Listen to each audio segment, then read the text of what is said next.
What's up, y'all? The Combine is back after taking a week off, and I am excited as always to be sitting in this chair that's so comfortable it almost makes being awake at 9 a.m. on a Monday worth it. On this episode, Kayla Lewis and Lexi Zollo join me to recap some of the biggest MLB free agency stories, and then Ezrah Hines and Montana hop on the Combine couch to hand out some report cards this NBA season. The Combine starts in 45 seconds.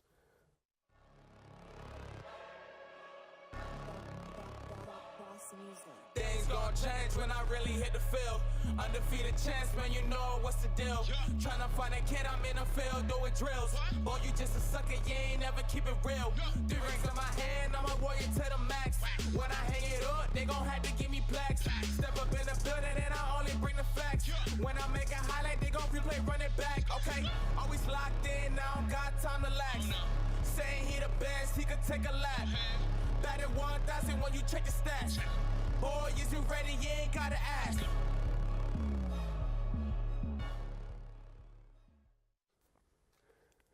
Hello, everyone. Welcome back. It was about 45 seconds, like I promised. As always, I keep my word. So today I'm going to be joined by Kayla Lewis, who's making her Combine debut, and Lexi Zollo, whose third time is going to be on Combine. Introduce yourself. How was your extended weekend last week and this weekend?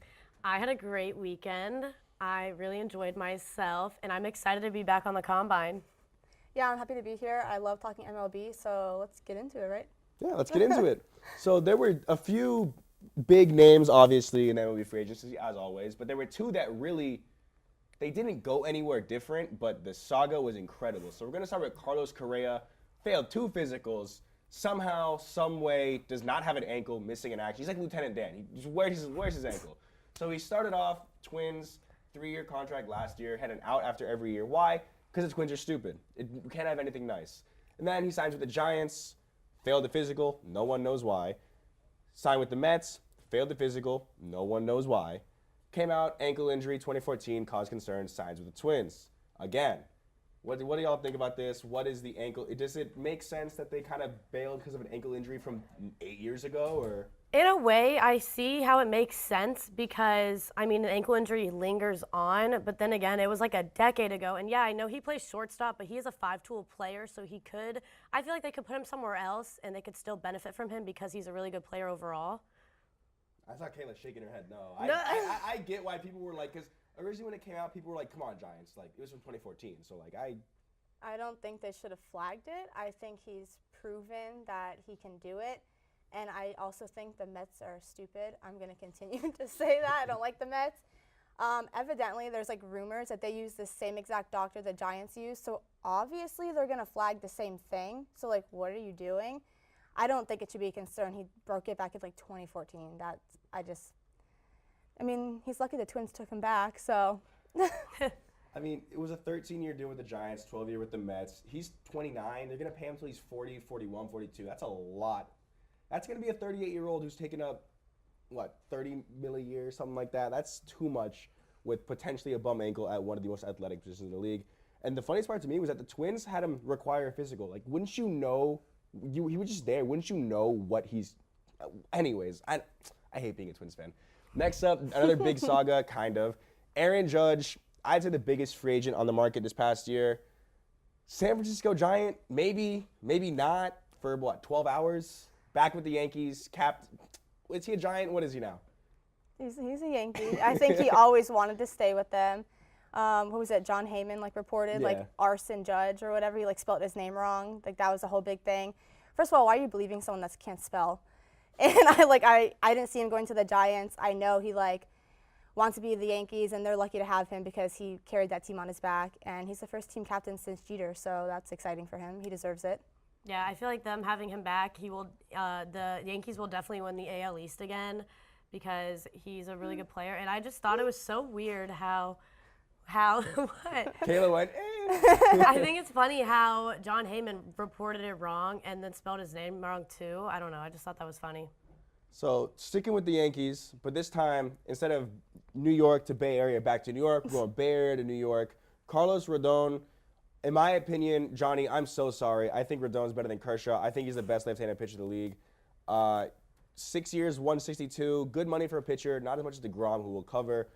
Does that mean the Yankees have the best starting rotation in the league? I think they do. Yeah. Top to bottom. Kayla, you're struggling. Don't shrug your shoulders. Come on. We'll see. I mean, he's injury prone. So, like, I heard a story, he, like, fell down the dugout stairs. Like, come on, you gotta be a little more careful. I don't know if they have, like, the best pitching, but we'll see. He's a good pitcher, I agree. I think that they do have the best pitching lineup now. Because, I mean, the Mets do have two really good pitchers, though. They have Justin Verlander and Max Scherzer, if I pronounce that right. But I feel like the Yankees do have a better pitching all around, though. And Rodon is left-handed, which I feel like everyone should have a lefty, so that's like a good benefit for them. They still won't make it past the playoffs. Like, they won't make it to the World Series, so it's okay. They never do. They never do. No matter how good their pitching is. But when she said they win the AL East, you went, so who do you have winning the AL East? Do you have Toronto? No. I know you don't have Boston. They might win it, yeah, but Might. oh well, if they win it, it's not going to matter in the end. Who do you have winning it then? We'll see. Come on, come on. If you're going to the combine, you have to make stupid predictions. We'll say the Yankees for now. Okay, whatever. They don't make the World Series? No. Why not? They're gonna fall apart. Just because of the Yankees? Yeah. That's true. They're the it makes sense that Alex likes the Yankees and the Cowboys. They're the same team, just different sports. Exactly. So, sorry. So, going back to another pitcher, still in the AL, going from the Mets to, for some reason, the Rangers. I don't know why. I don't know how. Jacob deGrom is a Ranger. I can't believe it. When it happened, I fell to my knees in the RWC parking lot. I don't know how it happened because the Rangers are bad. The Rangers are bad. They won 68 games last year, and they just got, in my opinion, the best pitcher in baseball when healthy. Yeah. Yeah. I mean, them having one of the best pitchers, I think it's he has a 3.08 ERA and a 5-4 record. So I feel like they're going to do really good with him. But I just don't understand why he would sign with the Texas Rangers because they did only win 68 games. So I don't know about that. Yeah, I was in shock. Like Cameron, I didn't think he was ever going to go to the Rangers. I don't know what made him go to the Rangers. I feel like it's a dumb decision for him, being such a good pitcher, to go to a bad team. But to compete for third in the AL West. He can have some fun. It's yeah. And it's also risky because he is old and injury prone. So I don't know about that. That's a lot. 185 for a pitcher who gets injured every 3 starts. Somehow, it doesn't. It's okay. They're not going to compete anyway, so it's all right. Rangers. Yeah, like, so I mean, they got Eovaldi. It doesn't matter if he's hurt. That's a good one too if they're healthy. Even if he's hurt and healthy, they're still not going to go anywhere. So they're fighting for 4th in that division. They're not finishing above the Astros, obviously. They're not finishing above the Mariners. Angels, no. It's them and the Oakland Athletics who they won 6. They're the only team worse than the Rangers last year, and they won the 2nd least games in the league. That division's so top heavy. Kayla, it is your time. This is a safe space. Dansby Swanson left your beloved Atlanta Braves to Chicago Cubs. Grieve. Yeah. I saw it coming a little bit. I thought, okay, he wanted to stay with the Braves, but it was going to be the money part of it. I mean, they offered him, the Cubs, 7 years, $177 million, and the Braves offered him $100 million for 6 years. That's $77 million to leave on the table. I wouldn't have left that either. That's insane, and going to the Cubs allowed him to be with his wife who plays soccer in Chicago. I don't think that was his reason for going. I think it was the money, but it sucks, yeah. Are you saying that $77 million is more than true love? Are you putting a price tag on true love? Well, I'm just saying, like, she played in Chicago. They were, like, engaged last season. She played in Chicago, and he was in Atlanta, and it still worked out just fine. So it's going to be good for him to be with her, but I think it was a lot of the money aspect. So we're going to end with another shortstop, Trey Turner. I know Mason was very upset that he called the fact that he was going to the Phillies, and I know Kayla's very upset that he's going back to the NL East. The Phillies got defense. The Phillies finally got a defender. How do you guys feel about that? It's their only good defender now, though. I mean, they've just been getting lucky because they do just have all hitters on their team. But, I mean, now that since they do have a good defender, it could help them in a way. But I don't think it's enough. Yeah, I don't like the Phillies that much.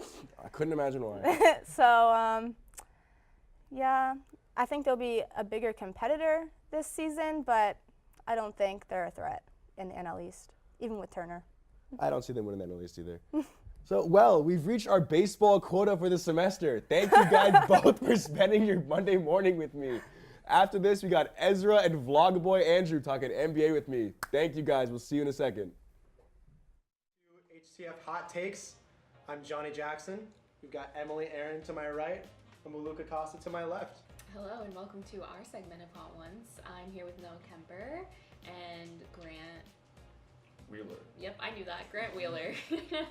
Listen, I'm a Bulls fan, but I just can't ever argue against LeBron. I watched him my whole life. I've been going back and forth with this debate for a long time. It's got to be Michael Jordan. Whatever she wanted. I would wake up in a maid costume for Doja Cat. Brutal. Jeffrey Laux, no question. Richie, I would give it to Richie. It is not Richie. It is not Richie. No, it's Jeff. Richie's pronouns are he, they, because he cannot be him. What? Oh, where is that? I'm gonna have to also agree and say Jeff. He always is spiffy. It might be Cameron. Cameron's had some good fits. Out of the women, Norelli always dresses really, really cute. Brother. That went so awful. It's basketball. College football, I think, is the best sport to watch. If you don't like soccer, it's because you suck at it. I think college football is the best. Thanks for watching.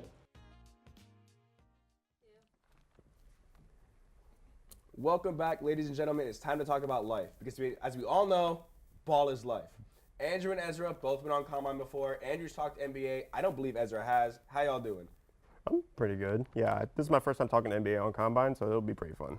This is my first time talking NBA with Ezra on Combine, so let's see how we do. Yeah. So me and Ezra actually talked NBA 2 weeks ago on main show. I ran circles around him. That's all I know.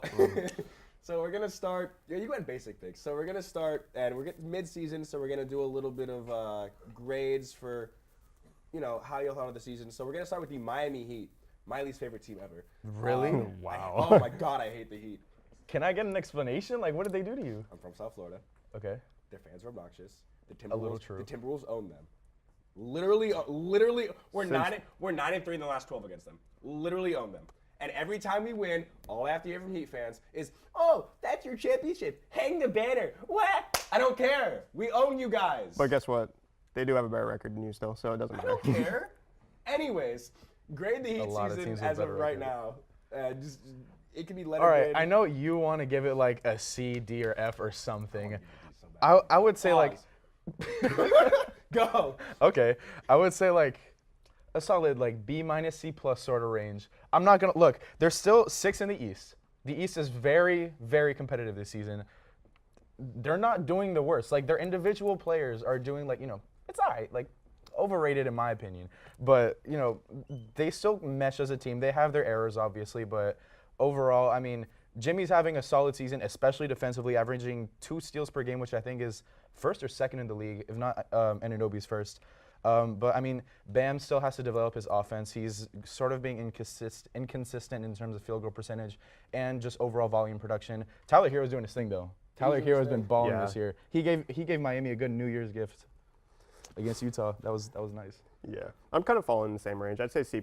If it was just the beginning of the season altogether, it is an F by far. But they're starting to kind of turn it around now. Now they have a positive record in the East. Like you said, a lot of tough teams above them, the Bucks, the Celtics. Don't say that word.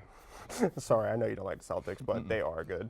Yeah, there's plenty of teams above them. So for them to even be 6 is, as of right now, is probably best case scenario for them. They just really, really, really need bench play, if that's the thing. Yes. So They had to deal with some injuries. They have to deal with Duncan Robinson not being able to play basketball. Yeah. but injured. He just kind of expired after it's because he 2020. can't be the main guy off the bench. They need another bench guy. I was so ready for the Knicks to throw a bag at him, and you guys got bailed out. I don't want to talk about throwing bags at anybody because that's all we do is throw bags at role players. So That's why I was ready. I mean, it's working with Jalen Brunson. he's not a role player though. I mean, he was, but now he's No, he taken over. wasn't. No, he He wasn't. was the second option on a playoff team. Yeah, But like before that, that was his second season before. Timberwolves. So. So we're gonna talk about the Indiana Pacers, a team that I think surprised everybody but me. I know ball. So what would you guys grade the Pacers season, or what would you rate the Pacers season right now? So I only one answer. I'm giving them a B minus. I am giving them a B minus because I know they're playing decent. I know Tyrese Halliburton's going to be good. He was always going to be fantastic though. That's the thing. But they are so in between of what they actually need to do. They cannot decide whether or not they need to tank and trade away all their players or actually be good and make the 6th seed and get first rounded. So I don't know what they're expecting to get out of this, but I just do know that they do have good, like decent role players on their team. Andrew Nemhard, I want to give him a huge shout out because he's a great backup point guard in his rookie season. He is killing it right now. Then obviously you have guys like Tyrese Halliburton, who's really shooting 40% from 3, averaging 24 and 10. Like he's going to be he's going to be an all-star. In my opinion, he's an undebatable all-star in the East this season. And then you have guys like for sure. He'll probably be like first guy off the bench. Miles Turner's killing it right now. He's most likely he did just get offered a contract extension, so he might take that, and that might actually help them out in the future, not having to lose him in free agency this year to somebody who's like a contender right now. Exactly. So yeah, I think a B- is probably the best I can do for them. I was really floating between that and C+. I agree with that. What would you say? Like, I said there's one answer. He said B-. I know ball, and the difference is like literally. I'm not saying you guys symbol. don't know ball. I'm saying that in the beginning of the season when I said that I said the Pacers were going to be better than people expected. People thought they were going to be bottom 15 in the league. Fine. I knew they would be good too, but I didn't expect them to just be like floating between two things at once. They need to do something. They need to do something. That's like they've always been that historically though, just very middle of the pack. So then trade deadline's coming up. Every single year, as I'm sure you know as a Lakers fan, Miles Turner and Buddy Hield always, it's the Lakers. Are they? If one of them going to get traded anywhere, or do the Pacers buy and try and push for the 4 seed and then mediocrity, or do they sell and try and go a little bit lower, maybe miss the playoffs, or maybe just kind of stay sitting still with their youngish core and then a 38-year-old Buddy Hield? I think they do a little bit of both, honestly. I think they sell Buddy Hield, most likely. They keep Miles Turner, but they'll get rid of Buddy Hield, get some picks out of him. And then I think they'll try to also buy very low, like somebody who's like a decent role player on a team having an okayer season than his last. They'll probably just try to buy in on him early. That way they have somebody on their bench for when they do become good finally. I feel like if I were Indiana, I would let Buddy and Miles just stay there for a little bit, develop, get some of their stats up there, maybe even trade value up, maybe down the line trade them, but honestly I have no idea. Like you said, they're just very they're just mediocre. Buddy has a big contract, and he's like 30 years old right now, though, so I think I want to get rid of him right now before he ends up getting like older and falling off. Yeah, he hasn't been like also, he had that 1 year where I think he won the 3-point contest and all that. That he was up there, but not anymore. Kind of, I don't know. He's getting a little older. Yeah.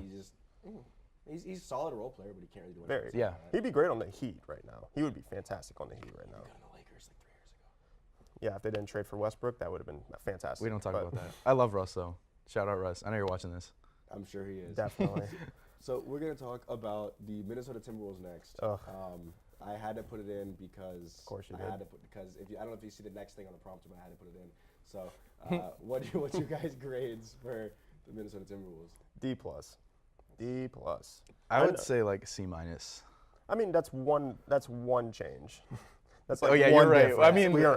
I mean, they get about a C. I mean, they still are. That's like, high. Whatever. But you traded so much for one guy. You should be. You expected to be like 3rd seed. But to be fair though, your guys' season just now started because according to Jack, the season starts when like the Warriors are above the Wolves, and so technically they've only played half the games they've actually played. Are you listening to Jack for all takes? Yeah. I wouldn't do that. Bro, he made the worst bet on public property. I do want to preface. Jack is currently off camera, shrugging his shoulders and giving. He's doing more than shrugging his shoulders. He is looking absolutely shocked right now. We have to talk about, in my opinion, the player in the NBA with the second cutest smile, Anthony Edwards. Who's first? Don't ask stupid questions. So, is Anthony Edwards? It's Ricky Rubio. So is Anthony Edwards an all-star? Because last time Andrew was on Combine, he said Anthony Edwards is not a starter, which I can tolerate that. Yes. But he is averaging 24. He is averaging 6 rebounds and 4 assists. Is he an all-star? It depends. He drops 4. You can say whatever you want about the Rockets being a G League team, but he did drop 44 on them, and he kind of. Everyone's dropping 44 on the Rockets. Kind of, dunked on Sengun. Anyways, Twice. So is he an all-star? It depends on how you classify him for the All-Star game, because he floats in between like guard and forward. Like he plays forward for y'all, but he's realistically a guard. So it depends how you classify him. I think he does make it though. I think it makes sense for him to be an All-Star. I'm gonna say no, but like, kind of barely misses it. Like that's just what I'm getting from him this season. If he were to make it, he would be like last on the list probably, but he would. There's other options too. Yeah. Like there's other people, especially in that in that guard forward area. And Paul George. Paul George. And then trade deadline, I mean, D'Lo's been rumored to like be shipped out. I saw something for D'Lo for Kyle Lowry. I would not like that. That would be a I would trade. strongly dislike that. Usually D'Lo is stinky. He's actually been doing pretty good recently. Every time I watch a Timberwolves game, I start like smelling something, and then I realize it's just D'Angelo Russell missing shots. So we're gonna talk about the 3 seed in the West, Sacramento Kings. Light the beam. I've seen it all. The Kings, best team in California, best record in California. Eat your heart out, Andrew. Lakers. I never disagreed, but I want to say that best team in California. They are top of their division, but they do have the best record. They are the best team in California. I know. Do you see that graphic? They're the 3rd seed in the West. I understand that. I have that on my note card too. But like, I don't know. Like, give it some time. I'm sure the Kings will do great. They're doing so good. De'Aaron Fox, Domantas Sabonis, double D's in Sacktown, bro. Like, they're tearing it up. But I don't know. Like, they're just having, like, I don't know. I was looking at their stats, and Sabonis obviously leading in rebounds, career high and league high. But I don't know, like besides them, Keegan Murray's been a little bit disappointing, you have to admit. What? No, he's been disappointing, but I don't know if you guys follow the Sacramento Kings on Instagram. I definitely do. I know you do. You do? Yes, I've seen his followers. Or pay attention to Mike Brown's post-game press conferences.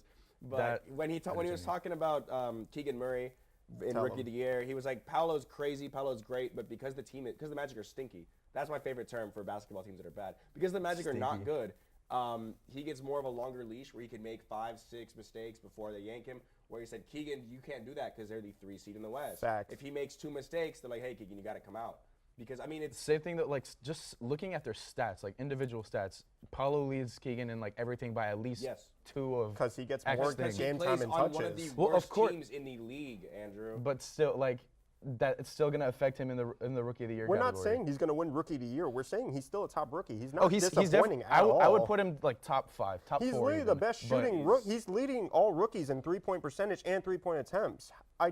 There's 2 options in front of him. There's no reason he should be disappointing at all. He came in and was a solid role player immediately. But if you're considering him like, you're saying he's not going to win Rookie of the Year, right? No, absolutely not. Or you're just saying that he's not disappointing. He's definitely not disappointing. I mean, he obviously is getting less minutes than Paolo again because he's like what, the 3rd option. Of course, yes. But I mean, I'm not feeling it, bro. I don't know, bro. Like, I'm not feeling it, bro. Anyway. What do I do here?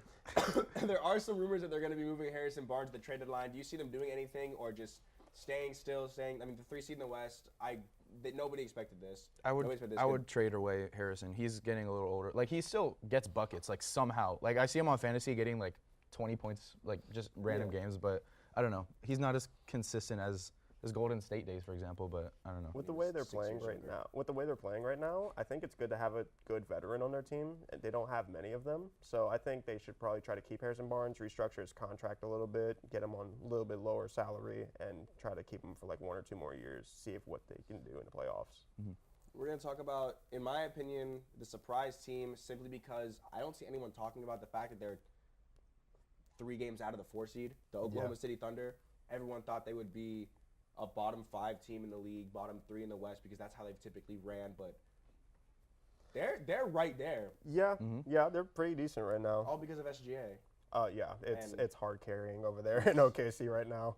There is a 1-man roster over there. I know Josh 30 Giddey. a game. Yeah, I know Josh Giddey's averaging like 16, 8, and 6, which he's is having good. a good season. But it's not. It doesn't really show when you watch him play right now. Like he's like in his rookie season, you watched him like holding the ball a lot and actually like doing a lot of things with it. Now it's more so just like, okay, whenever Shea doesn't have the ball, it's probably going to be Josh Giddey just like dribbling it and placing it and shooting.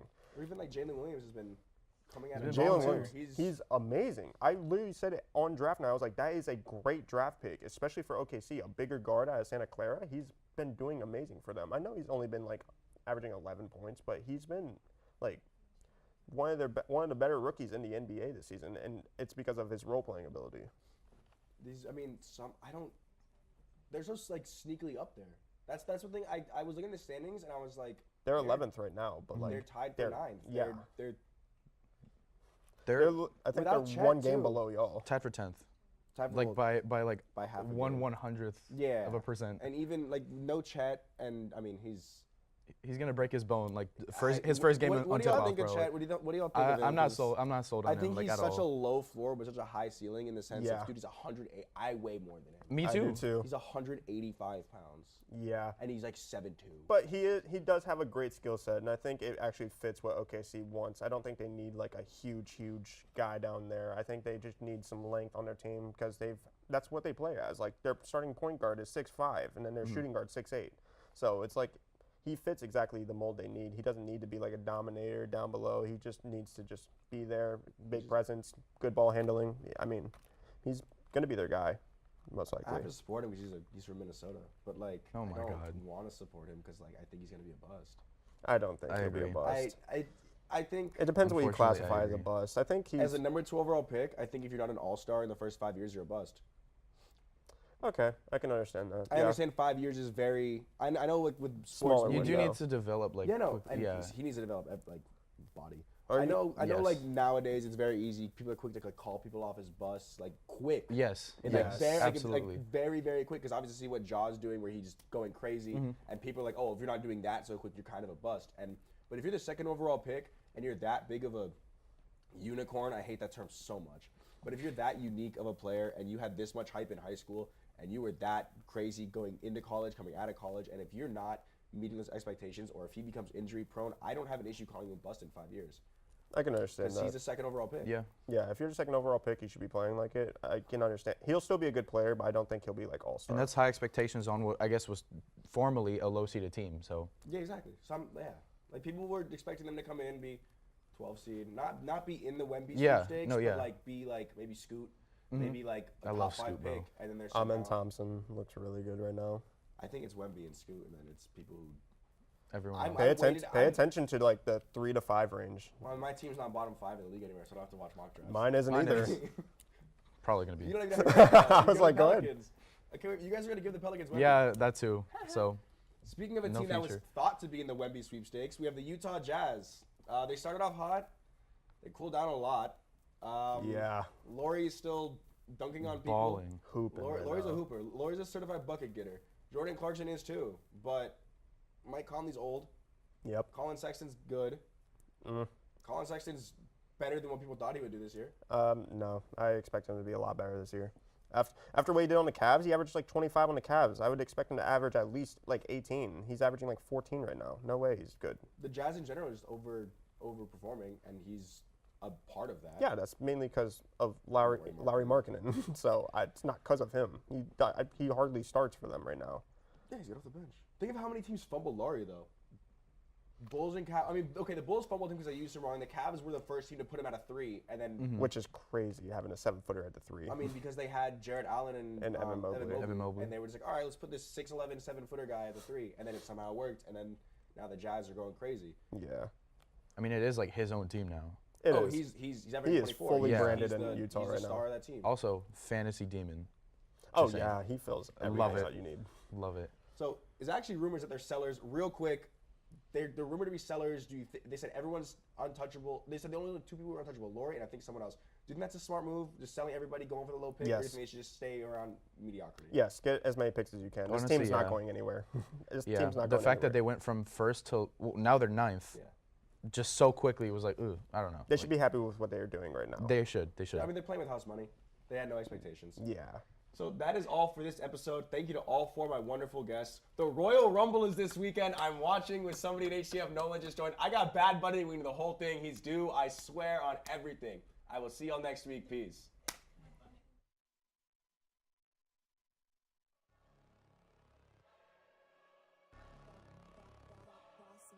Things gon' change when I really hit the field. Undefeated champs, man, you know what's the deal. Tryna find a kid, I'm in the field doing drills. Boy, you just a sucker, you ain't never keep it real. 3 rings in my hand, I'm a warrior to the max. When I hang it up, they gon' have to give me plaques. Step up in the building and I only bring the facts. When I make a highlight, they gon' replay, run it back. Okay, always locked in, I don't got